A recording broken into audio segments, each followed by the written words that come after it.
مسیح کے میٹھے اور جلالی نام میں آپ سب کی سلامتی ہو۔ زبور 127:2 آیت۔ تمہارے لیے سویرے اٹھنا اور دیر میں آرام کرنا اور مشقت کی روٹی کھانا عبث ہے، کیونکہ وہ اپنے محبوب کو تو نیند ہی میں دے دیتا ہے۔ آمین۔ ہماری زندگی فکر و تردد کی نہیں بلکہ مبارک ایمان کی زندگی ہے۔ ہمارا آسمانی باپ اپنے بچوں کی ضروریات پوری کرتا ہے، اور وہ ہمارے مانگنے سے پہلے ہی جانتا ہے کہ ہمیں کن چیزوں کی ضرورت ہے۔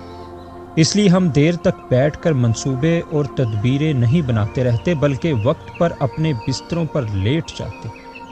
اگر ہم نے خدا پر انحصار اور بھروسہ کرنا سیکھ لیا ہے تو یہ نہیں ہو سکتا کہ ہمارے دل خوف میں کروٹیں بدلتے ہیں، بلکہ ہم اپنی فکریں خداوند پر ڈال دیں گے۔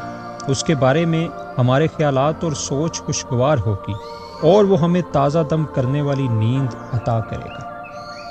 خدا کا محبوب ہونا سب سے بڑا اعزاز ہے، اور جسے یہ عزت حاصل ہے اسے احساس ہوتا ہے کہ اس سے بڑی نعمت کوئی ہے ہی نہیں، اس لیے ہر خود غرضانہ خواہش دم ساتھ لیتی ہے۔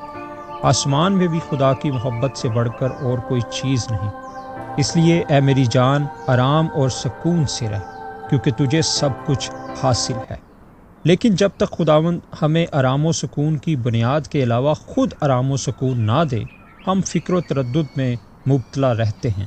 یقیناً وہ سکون دیتا ہے۔ یسوع خود ہمارا اطمینان، ہمارا سکون اور ہمارا سب کچھ ہے۔ زندگی ہو یا موت، دونوں صورتوں میں ہم کامل تحفظ کے ساتھ اس کی گود میں سوتے ہیں۔ آمین۔